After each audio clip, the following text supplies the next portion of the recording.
Okay, welcome to those that have joined us here in council chambers. Appreciate you coming. And those that are watching from home, this is a meeting of the Poquoson City Council from Monday, June 26, 2017. If you could all please rise, I'll lead you in the invocation and Pledge of Allegiance.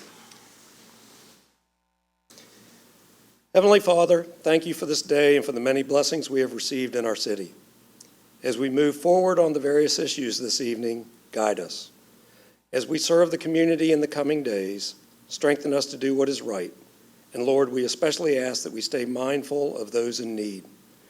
Tonight again, we ask for your blessing and your presence, that it be felt by those who serve our country, as well as our public safety employees who serve our nation, our state, and our city. Guide and protect them and bring comfort to their families as they protect all of us. In Jesus' name we pray. Amen. I pledge allegiance to the flag of the United States of America and to the republic for which it stands, one nation, under God, indivisible, with liberty and justice for all.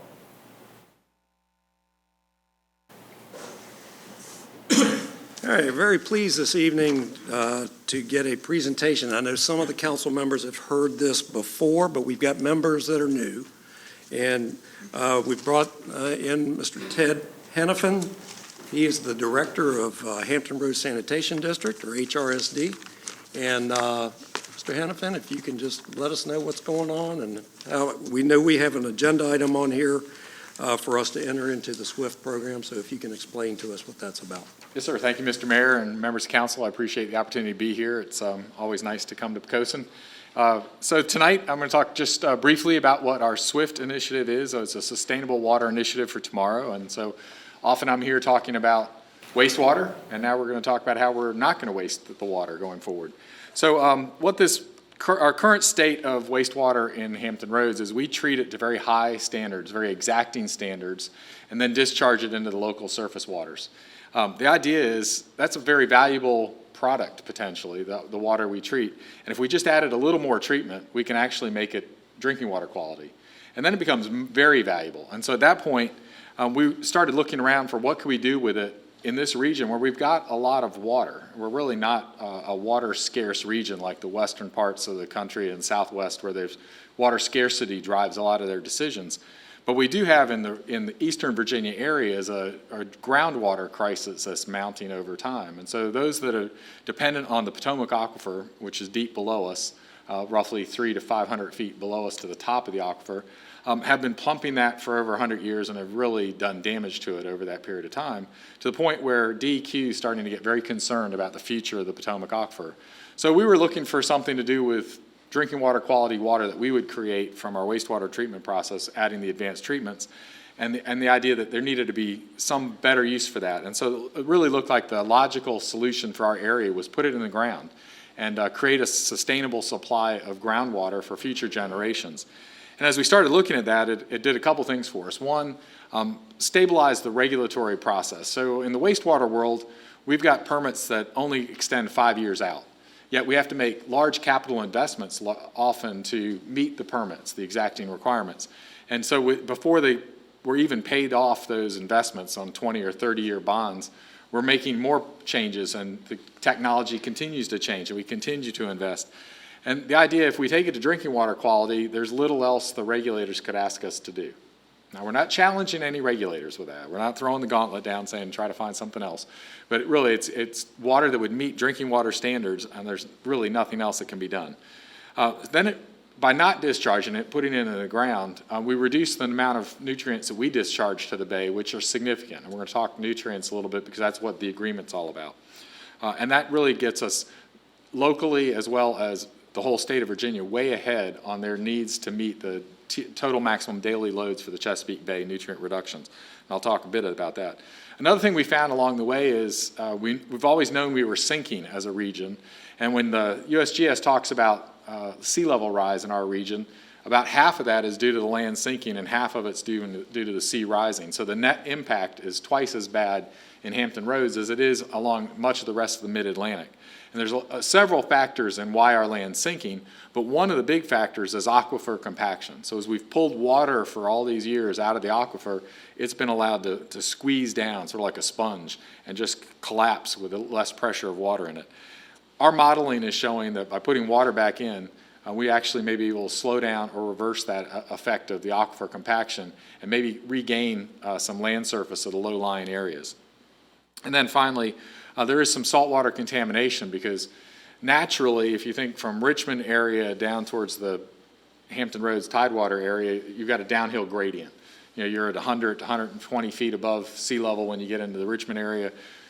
In Poquoson, we're barely above sea level. And so that natural gradient, the aquifer underneath us follows that same gradient, so the water's pushing towards the salt water, and that's how it should work. But as we've pulled all the water out of the aquifer over time, we've actually caused depression in the pressure, and so it's actually allowing the salt water to migrate from the shoreline, where there's an interface below ground of salt water and fresh water, and the salt water is migrating inland as a result of that lower pressure. So again, we'll be repressurizing the aquifer to help stop that. So the impact on nutrients is one of the big ones for the region. And this just shows a couple things on this slide. One is the instability of the regulatory world in which we live in, and we all love unfunded mandates, and we all love regulations, and they all do good to some extent. But this just demonstrates the constant change in our world. So the gray box at the top, the gray line that shows 6 million pounds, and this is just one example. This is nitrogen for HRSD in the James River, and I know we're dealing with you in the York River, and we have discharges there as well. This nitrogen in the James River. So back when the TMDL was, well, actually before the TMDL took effect in Virginia, in 2005 and 6, Virginia got on the leading edge of this and passed laws and regulations that said we, as a big discharger, would have to reduce the amount of nitrogen and phosphorus we were discharging on an annual basis. And they gave us a new goal of 6 million pounds, and we had to achieve that by 2011. So they did that in 2006. We had 5 years to achieve that. We invested in these blocks, or the Nansemond treatment plant, we invested $50 million. The James River was about $40 million. The Army-based treatment plant was over $150 million. So each of those blocks represents a major capital investment in a treatment technology and treatment plant. So remember, I said that 2006, Virginia passed it. 2011, we were to comply. In between there, EPA came along with the TMDL, which was actually enacted in the end of 2010. And they changed our targets, and we had 2 steps in that. So 2017 is 4.4 million pounds. So we hadn't even achieved the 6 million pound regulation that was passed in 2006. We have a new target of 4.4 for 2017, and then 3.4 million in 2022. And so we have more projects to do to get to that point, spending again about $500 million of our ratepayers' money to upgrade our plants. Our real concern was when the TMDL was passed, the yellow box there, 1.6 million pounds, is what they call their backstop. So there's not too many regulated community or regulated dischargers within the Bay watershed that EPA has a direct line to go grab. So the MS4 communities, which you're one of, you have a permit, you have to do certain things, but the big dischargers are the treatment plants throughout the whole region. And so they said to us, if we can't get the rest of the state, agriculture, stormwater, everything else we need to get down in the TMDL, we're coming back to you, and your target will be 1.6 million pounds. And the cost between getting from the red line, where we're on target to get to, and the yellow line is another $750 million of investment for us to make that happen. Because we've gotten the easy stuff out with the first $500 million, and now we're going to have to spend another $750 million to get the tougher part. So if we do SWIFT, the white line at the bottom is really what we project we'll need, because we're only going to discharge occasionally during real heavy wet weather where we've got not enough capacity to treat the water to drinking water quality. We'll still discharge the highly treated water that we always have, and it'll go into the streams and rivers around here to the tune of about 500,000 pounds. So we're going to go from a 3.4 million pound allocation is what we have, and we're only going to need about 500,000 of that. So a significant improvement for the water quality in the Bay, but it opens up some opportunities for us. What can we do with that roughly 3 million pounds of allocation that this region has through Hampton Roads? How can we benefit the region with that? And that's what we're going to talk about. These are the numbers, both for the James and the York. And you can see the stormwater needs in the far right column. That's cumulative for all regulated lands in Hampton Roads. So your numbers are reflected in there. They're obviously a fraction of the ones for the York, both for nitrogen, phosphorus, and sediment. They showed up in your original TMDL action plan, which you submitted in accordance with your permit back in 2015. And your goals were 58, for the 5% reduction, roughly 58 pounds of nitrogen. You achieved more than that, 163 in that first phase. 10 pounds of phosphorus, and you got about 20 out. And then total suspended solids, your goal was going to be 3,400, and you're in the 5,600 range. So you did very well in that, getting that first 5% reduction. You had 5 years to get 5%. You've got 5 years to get the next 35% after this permit, and then you've got to get the rest of it to get to the 100% in the last 5 years. So that is going to add significant cost. I think it's been estimated in the, in the multi-millions, maybe $10 million of investment to get to your lower reductions. And you can see here, the next to the last column is what we have available to give folks as credits in exchange, this bilateral idea of exchange with our localities. Again, it's credits that this region gets because of HRSD, a regional operator. They should be shared to the Hampton Roads localities. And so that's where these numbers come from, and we've got plenty to do that and still have significant water quality improvements.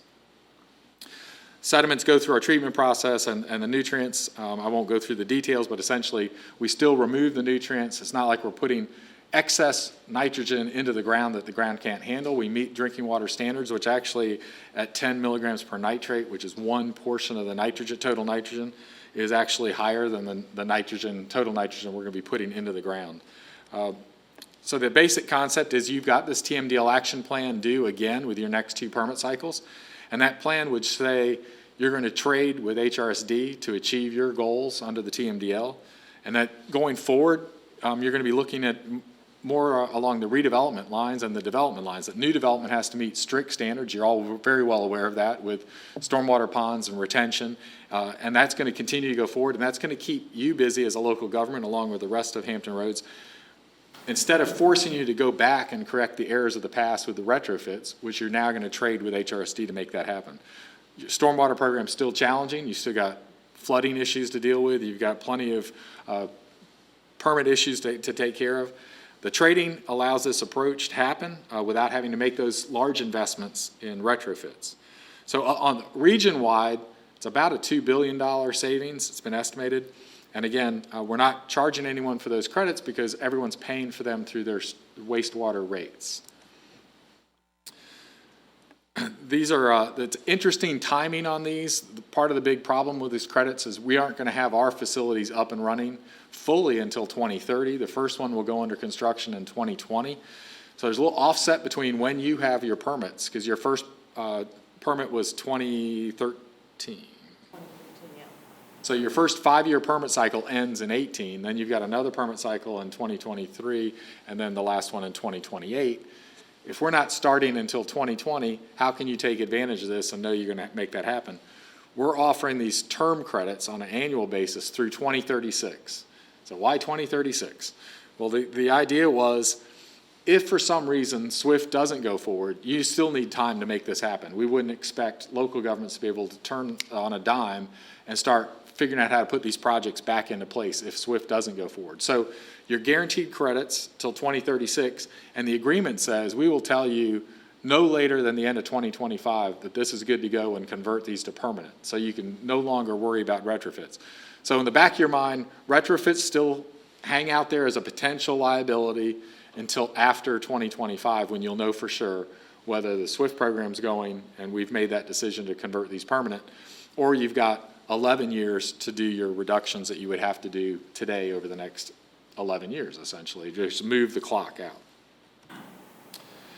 So this is all part of an integrated plan we're submitting to EPA, and the reason this works really for us is we're doing wet weather work across the region under a federal enforcement order, and we've already built that into our rate plan. So we expect to spend $2 billion to meet the requirements of the federal government, the Department of Justice and EPA. Those don't have the same environmental benefits as this project does, and so we've talked to them about letting us do this work first and doing that work after that. So we would do the SWIFT work between 2020 and 2030, and then start the wet weather work up again in 2030 and go out to 2053. Because our rate program's already built to absorb that, whether we do SWIFT or whether we do the wet weather work doesn't impact our projected rates. Our rates are still going up, and it's been public knowledge from the beginning, but we haven't had to make any changes to absorb this project, provided EPA allows us to schedule it that way. Getting these agreements from localities helps reinforce that case, that the region's getting a benefit, not having to spend the money in the retrofits, as well as water quality improvements. So this is the schedule we're on. We're obviously here in Hampton was the first one to enter an agreement with us. Norfolk was second, and Poquoson will be the third as we get this on your agenda tonight. I appreciate you doing that. I think it's you still have local water quality issues that we will continue to have, as we do. We are trying to help all localities deal with some bacteria impairments, which, again, the TMDL and the Bay doesn't deal with at all. And so we've got some folks available to help track bacteria impairments where those happen. And we're on board with trying to find better ways to help local water quality, aside from just spending $2 billion on top of what else we have going on. So the SWIFT program has a lot of promise for the region. Address sea level rise somewhat in the fact that we might slow it down. We've got some real evidence that that could happen. That protects valuable wetlands, maybe buys a few extra years before we have to start retreating from the coast in Virginia. And we really think that's a positive. Again, the big nutrient reduction of the Bay can't be overemphasized. That's tremendous for the Bay. Chesapeake Bay, I don't know if you picked up the article last week in the Daily Press. They released a report on the progress, 2017 progress in Virginia. They highlighted SWIFT as a great idea of how to continue to do creative things to even get further along in our nutrient reduction obligations.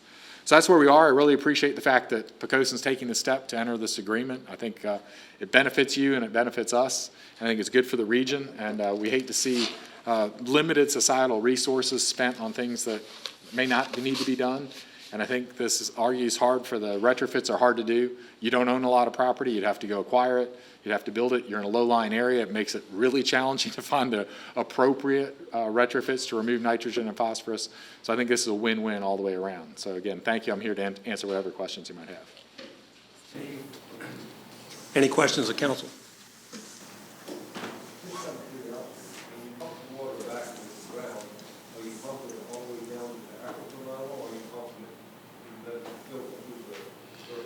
Pumping it all the way down in the aquifer, so like I said, it's anywhere from 300 to 500 feet below us. It's confined with a layer of clay. We're getting it down, but then it takes a long time for the water to move from our wells to anybody nearby. The rough estimate right now is about a mile in 50 years.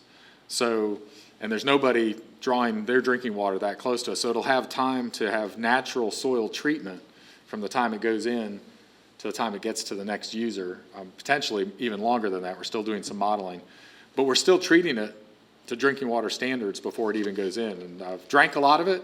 I like to say I'm younger and healthier as a result, but we'll have other opportunities for everyone else to try it as well. Anything else? Ted, appreciate you coming this evening. You know, I agree with you. This is a win-win for not only for Poquoson, who worries about some of the things that you talked about as far as sea level rise, but also this is stuff that independent cities, Hampton, Norfolk, Chesapeake, whoever it is, can't do by themselves. And what we're doing is creating this wide bandwidth where everybody's paying a little, but they're paying through one organization to model it all. We appreciate HRSD and what they've done. I know we've all watched our wastewater bills rise, but they're not rising out of control. They're rising at a pretty steady pace. But I think one thing that probably would be handy for us to have here is when people do start to realize, hey, eventually I think wastewater treatment will cost more than the water that you treated. That I think there's a point in time. We're approaching that, but it would be nice for us to be able to have a point paper that we could hand out to the average citizen that says, here's why, and here's what the benefit of that is. If we get something like that for our citizens, or we would encourage HRSD to send it out directly. But I think that people don't know what they're getting for their dollar, and I think it's a good time to remind them. And again, just appreciate that y'all leaning forward with us and helping us quite a bit. So thank you for. We'll get on that, Mr. Mayor. It's a great Thank idea. you, sir. All right. Thank you. Thank you for your time this evening. All right, item for the city manager is introduction of new employees. I've already told them there will be a quiz. There will be a quiz. Are any of our new fire department employees here? Didn't see I anybody? didn't see any. All right, not in the hallway. If you are, you got about 60 seconds to come in the door. Let me go ahead and move to place and introduce Lieutenant Deaver, who will in turn introduce our two newest members of the police department.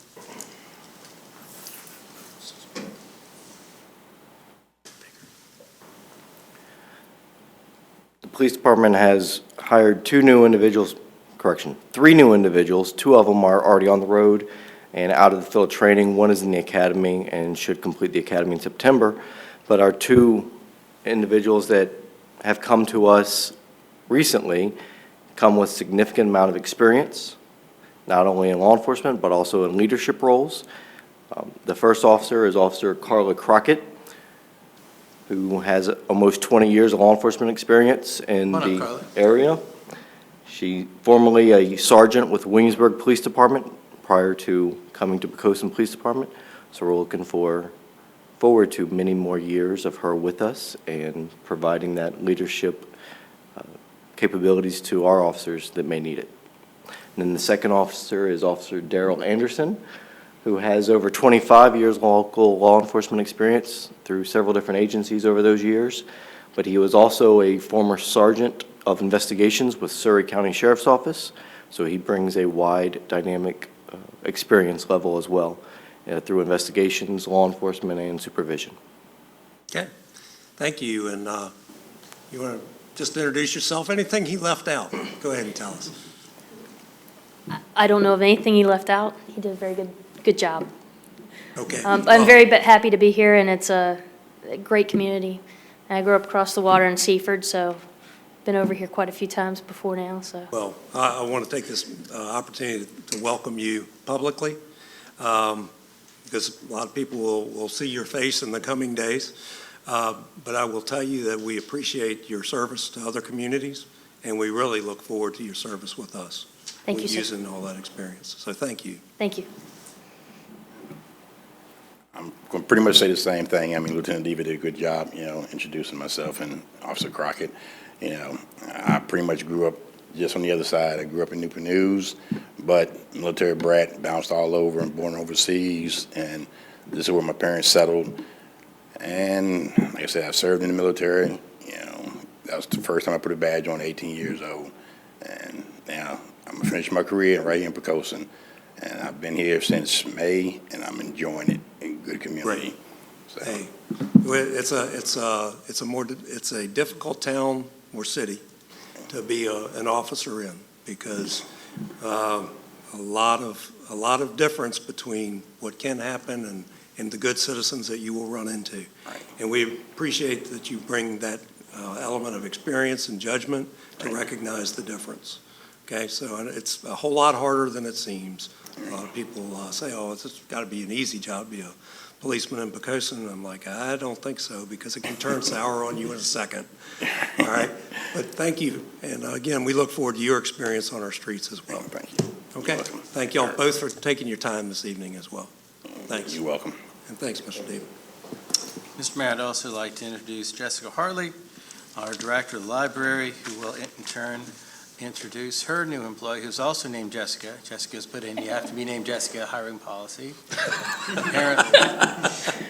Makes it easier. Now we have, I think, 4 in this city. Mr. Mayor, and members of council, it's my pleasure to introduce to you Miss Jessica Burkhart. Miss Burkhart is a 3-year resident of Poquoson, coming to us from the Los Angeles area of California. She has a background in both education and finance, which will serve her well with the library. Before, she has also been active in the elementary school PTO, so she's gotten to know a lot of families that way. So we're very happy to have her. All right, Jessica, come on up. How are you? How's everybody doing You're not today? one of those quiet librarians, are you? Quiet. Only in a public setting with cameras. I don't know. No, I'm very extroverted when it comes to our wonderful patrons. I've been in the library multiple times with my own son, so Great. it's a wonderful community. So it's very, you get to know everybody. You meet everybody from your grocery store to the 7-Elevens to the sports, especially football, so, Oh, yes. and baseball. Well, welcome as Thank you. well, and we look forward to hearing the stories and the differences between LA and Poquoson. I'm sure that there's, I'm sure Many, there, many, I'm sure many. there's very small, just a small amount of difference. Oh, no. But thank Thank you you. for your time, and also thank you for your time this evening and coming and introducing yourself. Thank you very much. Thank you, everybody. Thanks.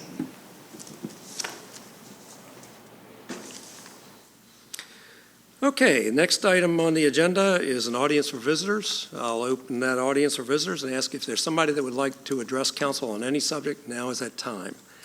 And when you come up, just give us your name and your address for the record. Thank you.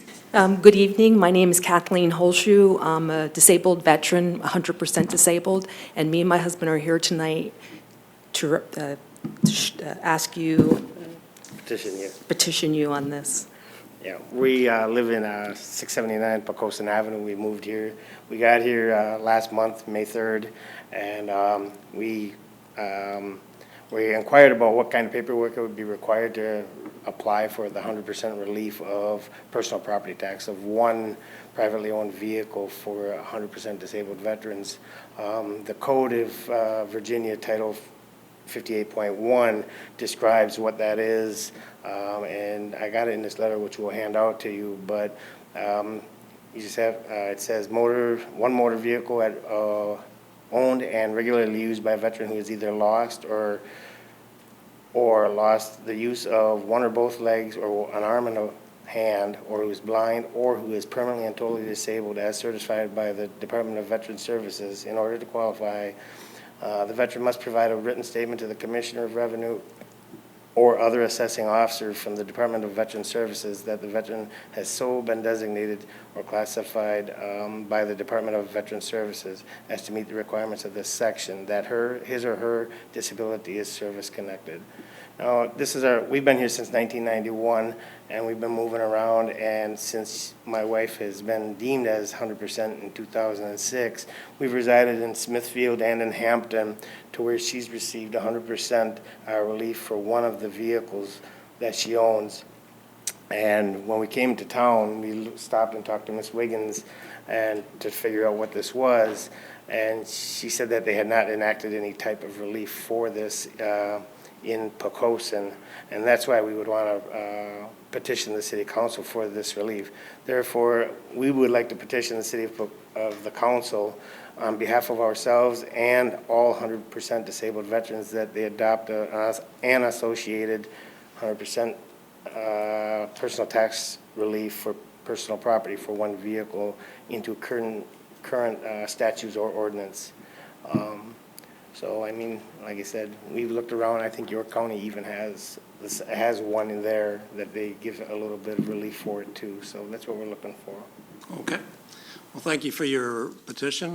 What I will tell you is that I've written down the code section here. I think, Randy, we can start to look at what this would take, if it's even possible at all, and then and probably start with Commissioner of Revenue and comparisons for other localities. Are we way behind the ball? Are we, in the middle?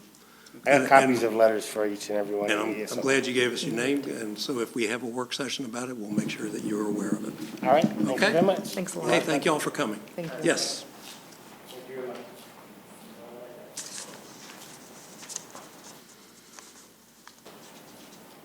Okay, any other members of the audience that want to speak? Okay, seeing none, I'll close the audience for visitors and ask council for approval of the minutes. Mr. Mayor, I move that we approve the minutes of our regular session of May 22nd, 2017. Second. Okay, motion made and seconded. We approve the minutes of May 22nd. Questions or comments? Seeing none, Judy, please. Councilman Cannella. Aye. Councilwoman Andrews. Aye. Councilman Green. Aye. Vice Mayor Freeman. Aye. Councilman Southall. Aye. Councilman Hux, Aye. and Mayor Hunt. Mr. Mayor, the motion carried by a vote of 7-0. Okay, very well. Next item on the agenda is items under new business. Under new business, the first item here is a resolution adopting amendments to the Purchasing Procedures Manual. Randy, how would you like to start off on this exciting topic? Mr. Mayor, normally I would just summarize it for you. However, since Robin Bellamy is kind enough to be here tonight to represent the Finance Department, I would like to afford her the opportunity to introduce it if she would like. And thank you for being here as well. Teresa usually gives me or whether she wants to talk. That's okay. Hey, thank you for coming this evening. Thank you. The purchasing manual that we have presented here this evening is to update based on the federal rules that go into effect July 1st, 2017. And what this will allow the city is that any future federal funds that we would need to apply for reimbursement, that our purchasing procedures do meet the required standards by the federal law, federal government. Okay, So it's just basically a housekeeping issue, if you will. got it. So if we want to get federal money, we have to meet their guidelines. Absolutely. Okay. I think that's easy enough. All right, thank you very much. Thank you. Is there a motion to move this forward by council? Mr. Mayor, I move that we adopt a resolution for revisions to the City of Pocoson's Purchasing Procedures Manual. Second. Okay, motion made and seconded. We approve the resolution, changing or modifying and updating our purchasing procedures manual. Questions or comments? Just have a comment. I think in light of recent events that we've been reading about in the paper for the last 2 or 3 months, this is very important stuff, although we act like it's just routine for us. Very well. Okay, Judy, please. Councilwoman Andrews, Aye. Councilman Canella, Aye. Councilman Southall, Aye. Vice Mayor Freeman, Aye. Councilman Hux, Aye. Councilman Green, Aye. and Mayor Hunt. Aye. Mr. Mayor, the motion carried by a vote of 7-0. Okay, the next item was a resolution authorizing the city manager to enter into a contract with Cersei Dynex, I'm sure I'll be corrected on that.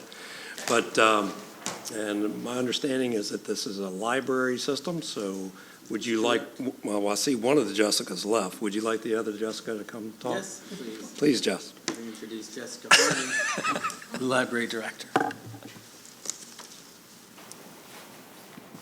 Mr. Mayor and City Council members, the Cersei Dynex is our library operating system. So it contains all of the information for both our patrons and our collection items. In addition, it runs our online catalog and our website. The contract would be for 7 years. And we have had an agreement with Cersei Dynex since 2006. So this would actually, I believe, be our 3rd contract with them. We are happy with the service. I've worked with 2 other ILS systems in the past at other library systems, and to me, this is the best system that's out there. I also used its predecessor, Horizon, before moving over to Symphony. But I'll be happy to answer any questions. No, if you're happy, we're happy. As long as it doesn't change my library card. No. Okay. All right, so. Is this the new system, relatively new system we just bought, last year? This, believe in 2012 is when they migrated to this system, but this, the website is the newer piece of it, yes, that they migrated to a year or 2 ago. Okay, thank you. There a motion to move this item forward? Mr. Mayor, I move that we adopt a resolution authorizing the city manager to enter into a contract with Cersei Dynex for the library operating system. Second. Okay, motion made and seconded that we move this item forward and allow the city manager to enter into that contract with the library operating system. Questions or comments? Seeing none, Judy, please. Councilman Southall, Aye. Vice Mayor Freeman, Aye. Councilman Hux, Aye. Councilman Green, Aye. Councilman Canella, Aye. Councilwoman Andrews, Aye. and Mayor Aye. Hunt. Aye. Mr. Mayor, the motion carried by a vote of 7-0. Okay, the next item under new business is what we led the meeting off with, and this would be a resolution authorizing the city manager to enter into the SWIFT program agreement with HRSD, of which we just received a brief on that before. Randy, is there anything else you want us to know about this particular item? In case you have anything, Ellen's here as well. Ellen? Ellen, anything that we need to know that he did not cover?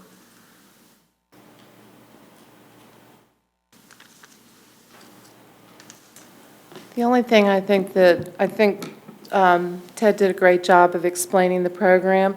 What this allows us to do is basically let citizens' payments to HRSD get us the most environmental credit possible. It doesn't alleviate all our water quality credits, but it puts a sizable dent in it. With regard to the technology, this is a proven technology that is in place in Northern Virginia and throughout the United States. And that's basically it. Okay, thank you. Ellen? Mayor, Yeah, do you go ahead. do you have any guess as to how much this would save us? Yes, if you look at just how much it would cost to buy the credits, stormwater credits from a credit bank, it would cost about $4 million. In order to construct the treatment facilities within the city, excluding the cost of buying the land, excluding the long-term maintenance, just the construction cost, based on the numbers the states say are reasonable, it would cost about $10 million to complete the TMDL. Thank you. Okay, is there a motion to move this forward? Mr. Mayor, I move that we adopt a resolution authorizing the city manager to enter into a Hampton Roads water quality credit agreement for Chesapeake Bay restoration. Second. Okay, motion made and seconded. We move forward, enter into the SWIFT program with HRSD and authorize the city manager to sign that document. So any final questions or comments? Okay, Judy, please. Councilman Canella? Aye. Councilwoman Andrews? Aye. Councilman Green? Aye. Vice Mayor Freeman? Aye. Councilman Southall? Aye. Councilman Hucks? Aye. And Mayor Hunt. Aye. Mr. Mayor, the motion carried by a vote of 7-0. Okay, next item is under new business, is an ordinance making additional appropriations and transfers for fiscal year 2017. Mr. Mayor, members of council, you'll see this is very similar to most of the appropriations ordinances you see. It is literally full of words like donation, contributions, proceeds, donations, state asset forfeitures. In fact, there is no local tax money here at all. Just continuing to look for other sources, including a sizable donation from Friends of the Library for a total of $36,000 for the purposes specified in the ordinance. Okay, is there a motion to move this forward? Mr. Mayor, I move that we adopt an ordinance making additional appropriations and transfers for fiscal year 2016-17. Second. Okay, motion made and seconded.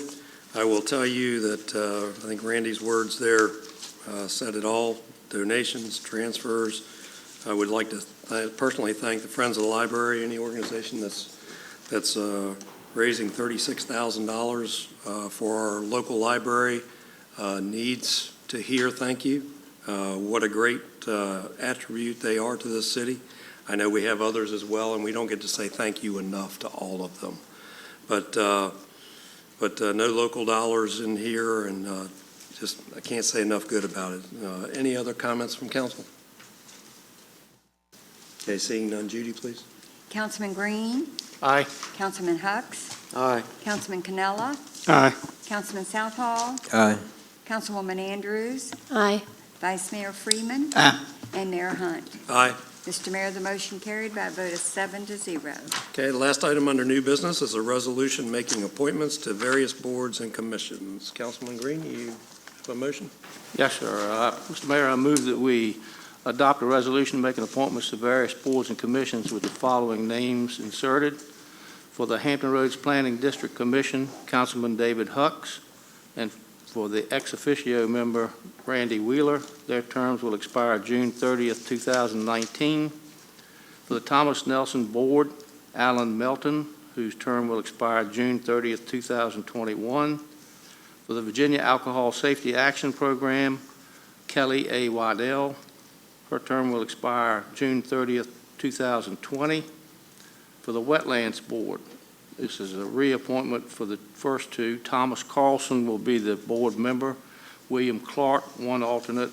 Craig Freeman, the additional alternate that was asked for by the Wetlands Board. The Workforce Development Consortium, I'd be willing to do that again unless somebody wants to take my place. I'd love for you to do that. No, we're good. We're good. The Colonial Behavioral Health, Mary Diggs, her term will expire June 30th, 2020. And for the Parks and Recreation Advisory Board from the Eastern Precinct, Mr. Joseph E. Chipazy, his term will expire March 31st, 2019. There a second? Second. Okay, motion made and second that we fill those boards and various boards and commissions with those names that Councilman Green talked about.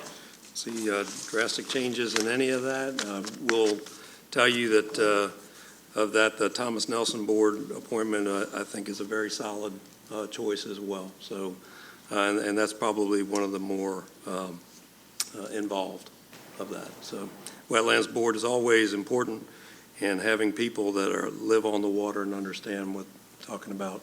Appreciate the Tom Carlson is actually doing that. So appreciate all those names. Is there any other questions or comments? If not, we'll move forward.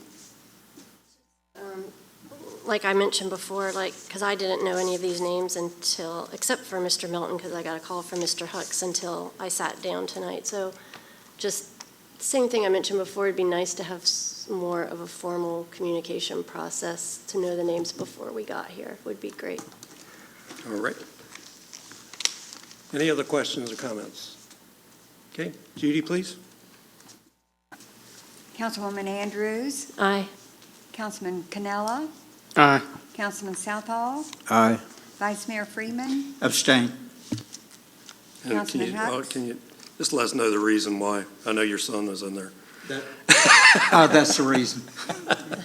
Okay. I think it's better to do it that way. That's fine. Councilman Hucks, Aye. Councilman Green, Aye. and Mayor Hunt. Aye. Mr. Mayor, the motion carried by a vote of 6-0 with one abstention. Very well. Comments of the city manager? Nothing this evening, sir. Okay. Council directives. Let's start down here with Bud this evening. Okay, I'd like to welcome our new city employees. Glad to have them on board working with the city, and I'd like to thank Robin and Jessica for taking their time to come out tonight to help clarify some of the issues with a couple of the resolutions. And thank everyone at home and those who came here tonight to help participate in their city government. And also for Thomas Canella and Carrie and Buddy for carrying on a little piece of my work while I was on vacation.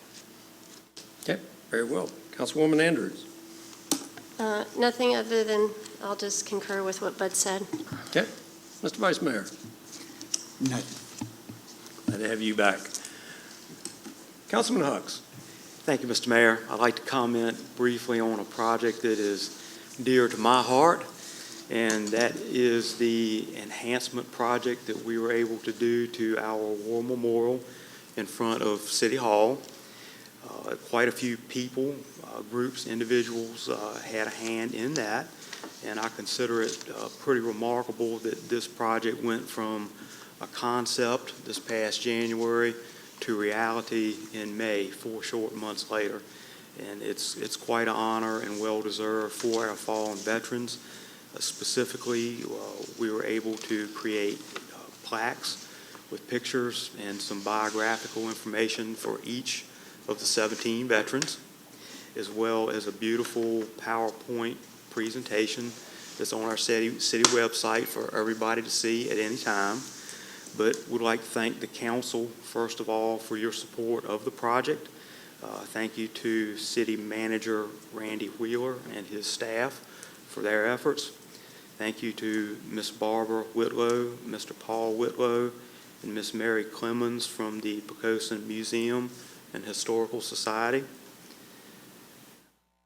Thank you to Ms. Jessica Hartley and Ms. Amy Blow and the library staff for their efforts.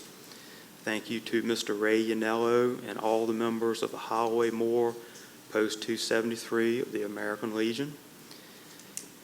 Thank you to Larry and Vanessa Wainwright, Ms. Melissa Hobson, and Islander Trophies and Engraving for actually making the plaques for us.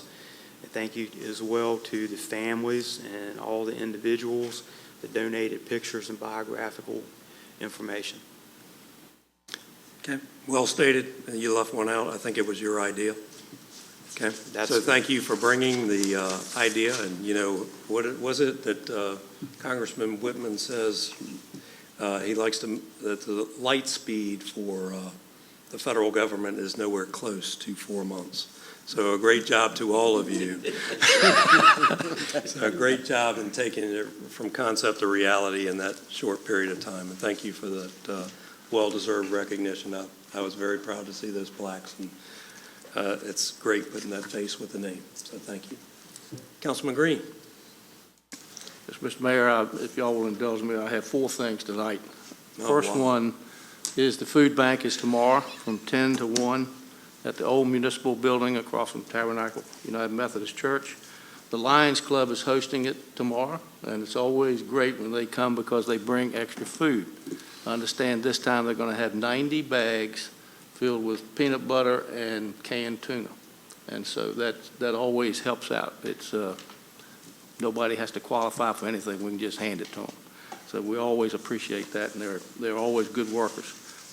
On that same vein, this past Thursday at 3 p.m., Pat and I, on behalf of the city, received a check to the food bank for our mobile pantry in the amount of $2,113.58 from Steve Cass, the CEO of United Way. Thought that was very great, and it will go a long ways at buying 99-cent meat. So we truly appreciate that. Also of interest, the project that the Exchange Club did at Messick Point, Outdoor Aquatic Interpretive Center, OAIC as we call it, won the National Exchange Award for Public Service Project. So all of y'all can be proud of that, to be recognized nationally. Also, I would like to see us entertain the idea of passing an ordinance requiring rental units to have an inspection if they are vacant and come due for new renters. This was not my idea. Jim Beach, who retired from the building department, had been pushing this idea for quite some time, and I think it's long overdue. I'm not one for government meddling or overreach, but I think this is a way to protect our citizens, because I tell you, in delivering for the food bank, I see places that I feel badly that they have to live there. And I think if we can do anything to improve their situation, we should do it, and this is one way that we could do it. Okay, we will certainly consider that. If we could, Randy's idea was to ask Hampton, one of their officials, to come speak to us maybe in a work session or a retreat and find out how it works. We don't necessarily have to do it like they do it. In fact, some of the things they do, I'd rather we didn't do, but Understand. I think it's something we should do. Well, let's get a baseline. Yeah. Right. Okay, Thank you. sounds great. Councilman Cannella. Thank you, Mr. Mayor. Just like to thank everybody who presented tonight, and certainly everyone who was introduced, and our new employees, welcome to them. The only thing I wanted to bring up tonight was something I sent in an email this week. If you remember, a couple months ago, we had a discussion about the $125,000 appropriation that was slated for the beach at Messick's Point. And we had started a conversation about how we were going to reappropriate that money, and never finished. And we were going to give it some time for some other ideas and plans to develop, and see better or other ideas where it was needed in our city. So I'm hoping we can continue and come to some consensus in that discussion, hopefully at next month's meeting. That's it. Okay. Thank you very much. And then the only thing I would like to bring up is, and I said something to Ellen as a city engineer this morning, and I've seen other BMPs around the city. It kind of goes, it's not the same as what Councilman Green talked about as far as the inspection of the homes and things like that, but it is an unsightly mess. And a lot of these BMPs, you know, have overgrowth of algae. And the bubbler that we've seen that has been installed down here at the end is making some progress, not completely solving the issue, but we have other ponds like that in the city, and of course, we have nothing that really regulates these ponds before they just become a mosquito pit. So I'd like to see us consider looking at regulations to add aeration or chemical treatment. I think it'll also benefit us on TMDL. So let's take a look at that if y'all don't mind. But I'll tell you, the place I'm looking now is one of the newest developments in town, and I get the algae on that thing is about that thick. So, you know, I just don't like the look of it, and I know we have to put up with ponds for environmental reasons, but they shouldn't create health reasons and breed mosquitoes. So I want to definitely take a look at that. Mr. Mayor, I know when I spoke at the Sierra Club, Ellen gave me some great information, and one of the things she put in there was the pond closest to City Hall does not tend to collect the algae because we don't put chemicals in our fertilizer. Mm-hmm. But the other pond gets runoff from neighborhoods which does have chemicals. So I wonder if it would also be helpful for those neighborhoods that surround those ponds to give those homeowners some information so that they know the fertilizer you're putting on your lawn is partially what is causing this, just to educate the homeowners about that. Okay. So that can be part of the solution. But I want to try to improve and there's a lot of ponds that people don't realize that are tucked away behind buildings that you don't even see on a daily basis. So just something that I think needs to be looked at. One of the things that council is very aware of, and I saw Hampton the other day was doing a spray for mosquitoes. In our constant quest to not use that technique, we need to limit our breeding grounds as well. So that's why I think it's so important. Okay, so that's my one comment. I will echo everything else here that council has said this evening, and appreciate everybody's time. Is there a motion to adjourn? So moved, Mr. Mayor. Second. A motion made and seconded to adjourn. Judy, please. Councilman Southall, Aye. Vice Mayor Freeman, Aye. Councilman Hucks, Aye. Councilman Green, Aye. Councilman Canella, Aye. Councilwoman Andrews, Aye. and Mayor Hunt. Aye. Mr. Mayor, the motion carried by a vote of 7-0. Very well. We are adjourned.